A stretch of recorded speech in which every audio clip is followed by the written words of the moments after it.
No sé cómo estoy de horario. Vengo rápido porque... No, 5:25. Vamos a seguir así. Cualquier duda, bueno, vayan anotando y después lo charlamos. Esto que les voy a mostrar ahora es un relevamiento de la provincia de Corrientes, hecho sobre una plantación de pino, donde tenemos la particularidad de que es un sistema silvopastoril, donde están los liños de pino, pero también hay vacas caminando y comiendo por abajo, y el bosque no es muy denso, las copas prácticamente, algunas se tocan, otras no, entra mucha luz, la densidad es baja, está alrededor de 200 árboles por hectárea, y eso nos da una ventaja, nos da la posibilidad de observar el suelo en prácticamente todos los lugares de la forestación. No hay zonas donde las copas están totalmente ocluidas, donde no podemos ver el suelo por debajo. En esta situación ideal, trabajando con un dron tradicional, tomando fotografías y trabajando con fotogrametría, vamos a obtener un resultado equivalente al que obtendríamos si realizamos un vuelo LiDAR en este sitio, con láser. Cuando nos vamos a bosques más densos, donde ya el suelo no se ve prácticamente en ningún lado, excepto en algunos claros o en los caminos, empezamos a perder la posibilidad de analizar cuál es el relieve del terreno debajo del bosque, y ahí sí, la fotogrametría con dron pierde capacidad, porque en definitiva tenemos una incertidumbre y no sabemos si el terreno sube o baja debajo del bosque, solo estamos viendo la copa de los árboles, y en cambio un sistema LiDAR con láser, que puede ver a través de los árboles y llegar a impactar en el suelo, sí tiene capacidad de seguir analizando esas situaciones. Entonces, la ventaja de trabajar en situaciones de baja densidad como estas es que podemos entrenarnos y empezar a desarrollar algoritmos y agarrar a la práctica para luego trabajar con mejores tecnologías en bosques mucho más densos. Ahora, viendo que ustedes están en Córdoba y viendo, ahora pude recorrer un poco cuando fui a otro curso, las forestaciones que hay en las sierras, en general tiene densidades relativamente bajas, donde el suelo sí se ve entre los árboles, y este enfoque bien podría ser útil. En este caso se utilizó un dron comercial, un Air 2S, como el que tienen ahí atrás en la caja, un dron de $1.500, volando a 200 metros de altura. Se tomaron fotografías con un cierto solape frontal, siempre tiene que haber un porcentaje de solapamiento entre una foto y la otra, tanto hacia adelante como hacia los costados. Bueno, 88% de solape frontal y 64% de solape lateral. Acá pueden ver en este patrón de vuelo, cada puntito rojo es una fotografía que se tomó. Luego todo eso se procesó con Agisoft, que es un software para fotogrametría, y se obtuvo, por un lado, el ortomosaico, que es lo que ven en la imagen de fondo, pero también la nube de puntos. Y lo que les voy a mostrar entonces es el análisis de esa nube de puntos. En total, el área relevada, bueno, fueron 34,9 hectáreas, los dos rodales amarillos, que son los que elegí para el ejemplo. Pueden ver que el área total fue mayor, fue prácticamente de 70 hectáreas, con creo que dos baterías se utilizaron en este caso. Lo que permite cubrir mucha superficie es levantar la altura de vuelo bastante.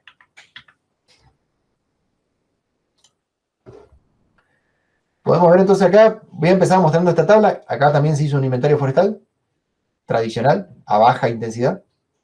En el rodal 1, que es el que está acá a la izquierda, que ven que tienen como unos pequeños claros entre medio que son debido a que hay zonas anegables donde la plantación falló.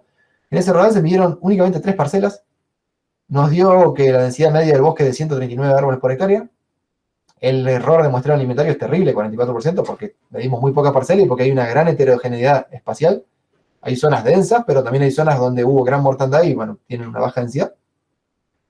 Y el límite, fíjense el intervalo de confianza, va de 78 árboles por hectárea a 200 árboles por hectárea. Es un intervalo de confianza malísimo, el que podemos obtener con un inventario a baja intensidad. No tengo, lástima que no lo noté acá, pero es un inventario a muy baja intensidad. Tampoco lo tengo anotado acá. Y también tenemos un error importante en el volumen, de 101 a 188 metros cúbicos por hectárea, el volumen que podría llegar en la forestación. Por otro lado, si nos vamos al rodal 2, que es el rodal más homogéneo, también tenemos 4 parcelas. En un rodal más homogéneo y con más parcelas, es lógico que vamos a tener menos error de muestreo y menos incertidumbre en el intervalo de confianza. Esto lo muestro ahora y lo voy a mostrar al final después del proceso. Sería el trabajo de inventario forestal tradicional que uno iría a campo, marcando parcelas rectangulares de 600 metros cuadrados y midiendo los árboles con forcípula y la altura con clinómetro. Por otro lado, partiendo de la nube de puntos que obtuvimos en el vuelo con el dron, por un lado realizamos un submuestreo para bajarle incluso la densidad y hacer que tenga únicamente 10 puntos por metro cuadrado para agilizar los procesos. Descubrimos que con 10 puntos por metro cuadrado el proceso funciona bien y lo podemos hacer en menos tiempo. Limpiamos los datos. Aplicamos ese proceso de ese algoritmo de clasificación del suelo, detección y clasificación del suelo. Generamos un DEM, un modelo digital de elevación, para representar el terreno. Lo suavizamos. Normalizamos la nube de puntos para quitar el efecto del suelo y quedarnos únicamente con la altura de los árboles.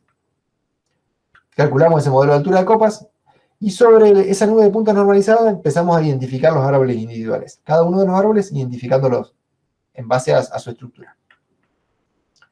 Una vez que tenemos el árbol identificado, segmentamos todos los puntos que están alrededor del árbol y que pertenecen a ese árbol y lo delineamos, lo clasificamos con un ID de árbol y, bueno, y delineamos la copa que hay. Y en base a la posición de cada uno de los árboles y a la altura de cada uno de los árboles empezamos a calcular características asométricas. Por un lado, densidad, porque si sabemos la posición de los árboles y definimos un tamaño de parcela virtual, podemos ya calcular densidad.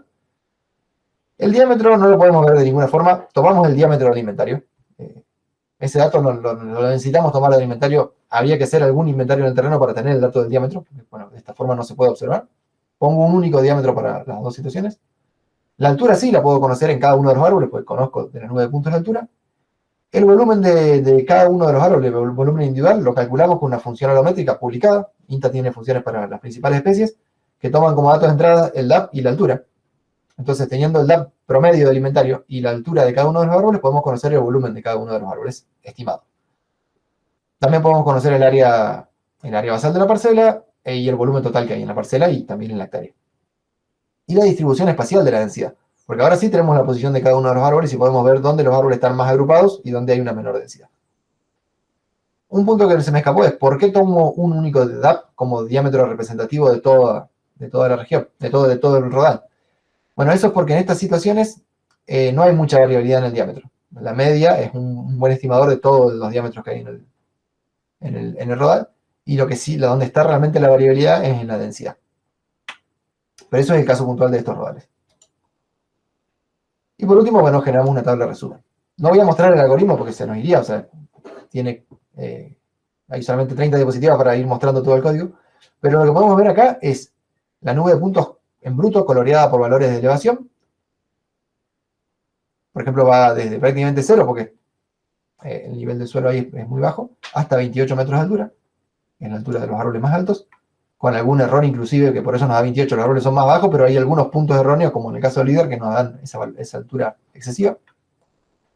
El proceso de identificación del suelo nos permite ver esta imagen donde la nube de puntos está coloreada en dos colores, rojo para el suelo, verde para la vegetación. Acá pueden ver cómo se observó suelo entre los distintos entreliños en todo el área. Y esos puntos de suelo son los que nos permiten después ajustar un modelo de terreno interpolado. Acá pueden ver a la izquierda el modelo de terreno que se ajustó y a la derecha el mismo modelo pero ya suavizado para quitar el efecto de la vegetación que hay en el sotobosque o de los pastos. El problema de la fotogrametría es que nosotros no vemos realmente el suelo. Vemos muchas veces un pasto que tiene 1 metro de altura, que tiene 50 centímetros de altura, una planta de chirca, que es como un arbustito, que tiene quizás 2 metros de altura. Pero al lado de la chirca vemos el suelo y después vemos otro pasto. Y bueno, si aplicamos un proceso de suavizado donde definimos un cierto tamaño de píxel, buscamos el punto más bajo dentro de ese píxel y luego lo promediamos con los puntos alrededor, con un filtro, podemos tratar de estimar realmente cuál es la altura del suelo, incluso debajo de esa vegetación baja que hay bajo los árboles. Y obtendríamos entonces este DEM, que es el que luego vamos a restar para normalizar la nube de puntos. Acá podemos ver, bueno, ya el modelo de altura de copas, donde fíjense que va de 0 a 22, 25. 0 es todo lo que se diría suelo y los valores de los árboles están ya en color verde por arriba de 15 metros de altura, de 15 a 20 metros de altura. Disculpen, no se veía el mouse. Lo que les expliqué es lo que ven acá a la izquierda. Esto está procesado con este paquete del LIDAR en R.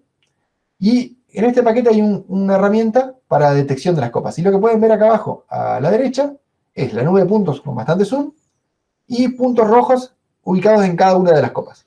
Las copas se identifican con un filtro de máximo local. Se establece una ventana de búsqueda, una ventana variable que va recorriendo toda la nube de puntos, y se busca dentro de esa ventana, que puede tener quizás 6, 7 metros, el punto más alto. Y el punto más alto corresponde, en el caso de un pino, al ápice de la copa. Como pueden imaginarse, esto funciona bien en pinos y eucaliptos, para donde fue desarrollado, si se fijan en el logo del paquete, son pinos. No funciona también en bosque nativo, donde una copa puede ser plana, globosa, puede tener diferentes ramificaciones, y no hay un punto más alto que caracteriza el árbol. Entonces, bueno, esto funciona bien en bosque implantado. Si miramos esto mismo visto en QGIS, la ortofoto de fondo, la capa vectorial de puntos identificados arriba, podemos ver, por ejemplo, estos tres ejemplos. Cada uno de las copas y el punto que se detectó como punto más alto sobre la copa. Pueden ver que el proceso de reconocimiento totalmente automático es bastante bueno. Se ven Se identifican bien las copas acá a la izquierda, casi sin errores. Acá hay un falso positivo, un punto duplicado. Acá en el medio pueden ver que también es muy bueno, pero acá a la izquierda pueden ver que cuando hay problemas de falta de solape en las distintas líneas de vuelo y ocurren errores en la nube de puntos, podemos ver que empiezan a ver como falsos positivos en algún caso, como el punto este que ven acá, donde hay un árbol detectado donde no había nada, y quizás algún falso negativo donde, por ejemplo, este árbol de acá, que el árbol está pero no lo identifica el sistema. O acá, este de acá. Acá hay dos árboles muy pegados y solo identificó uno. Bueno, diferentes algoritmos con diferentes parámetros de calibración pueden llegar a reducir este umbral, pero siempre hay problemas de subdetección. Incluso en los trabajos que elaboran que analizan nubes de puntos muy densas, con mejores algoritmos, siempre termina habiendo un porcentaje de subdetección. Que bueno, si corresponde a un error sistemático, uno puede pensar en modelarlo y después ajustarlo con un coeficiente de compensación. Luego, si dijimos que habíamos aislado cada uno de esos árboles y los podemos incluso analizar por separado, esta sería la forma que tendrían esos árboles. Fíjense que para 5 árboles distintos tenemos la forma cónica que tiene la copa de un pino, y debajo de la copa los puntos que corresponden al suelo alrededor del árbol, donde el suelo se pudo ver. El árbol con su suelo, el árbol con su suelo. Acá las 3 primeras copas tienen una buena forma. La cuarta copa ya no está tan bien formada, o sea, evidentemente no pudo ser captada en 3D bien. Y la quinta corresponde quizás a 2 copas que están juntas y que fueron tomadas como un único árbol, pero en realidad corresponden a 2 árboles separados. Fíjense que hay un ápice acá y un ápice acá. Puede corresponder a un error de subdetección donde 2 árboles fueron vistos como uno solo. Pero si se fijan, acá tenemos X, Y y tenemos Z en el eje vertical. Entonces podemos conocer la altura real de los árboles con bastante precisión. Luego de analizar esto y espacializarlo mediante la aplicación de un cierto tamaño de celda que va recorriendo todo el lote, podemos generar estos mapas de variabilidad espacial. Por un lado, en este primero van a ver la variabilidad en la densidad del rodal. Píxeles verdes son píxeles que tienen 250 árboles por hectárea, píxeles rojos tienen apenas 50 árboles por hectárea. Fíjense que, bueno, en esta situación de corriente donde el rodal tiene una muy baja densidad, ya sufrió 2 raleos para llegar a esa densidad, y a su vez hay fallas de crecimiento debido a que hay zonas anegables, pequeñas lagunas, tenemos gran variabilidad espacial. Bueno, van a ver que hay algunos píxeles muy densos, pero también hay algunos píxeles donde hay muy pocos árboles. En cambio, si vemos a la altura media, podemos ver que hay un patrón un poco más consistente. Hay zonas donde los árboles tienen 21 metros de altura, pero también hay zonas más marginales hacia los bordes del lote, cerca de la laguna, donde los árboles tienen apenas 17, 16 metros de altura. Eso se debe a que el índice de sitio es peor en esos lugares, y bueno, los árboles crecen menos en altura en esas zonas. Entonces podemos ver que una variable que es muy difícil de medir a campo, como es la altura, donde tenemos que en la parcela medir la altura de varios árboles con 1 kilómetro, es un proceso lento y costoso, se puede llegar a relevar para todo el rodal prácticamente en el tiempo que demora hacer el vuelo y después procesar los datos. Pero ya no estamos haciendo simplemente un muestreo, sino que estamos conociendo la altura de todos los árboles. El volumen medio depende del diámetro y la altura. Dijimos que vamos a conseguir un diámetro constante para todos los árboles. Bueno, y la altura es la que vemos arriba. Entonces van a ver que el volumen medio tiene una tendencia similar a la altura de los árboles, tiene el volumen medio de los árboles individual. Y el volumen total, que es la suma de los árboles de cada una de esas celdas que ven en el mapa, llevado a valores por hectárea, va a depender de cómo variaron los árboles, cómo varió la altura de los árboles, pero también va a depender de cómo varió la densidad. Y en general depende mucho más de la densidad que de la altura de los árboles. Entonces, el volumen medio que antes lo estimábamos en el muestreo del inventario con una incertidumbre muy grande debido a que teníamos solo 4 parcelas, en este caso está estimado para todo el área, utilizando como principal insumo esa estimación de densidad que vimos que es bastante certera. Yendo ya a los resultados finales, para una comparación con el inventario, podemos ver que en el peor lote, en el que está más cerca de las lagunas y tiene menor densidad y más variabilidad interna,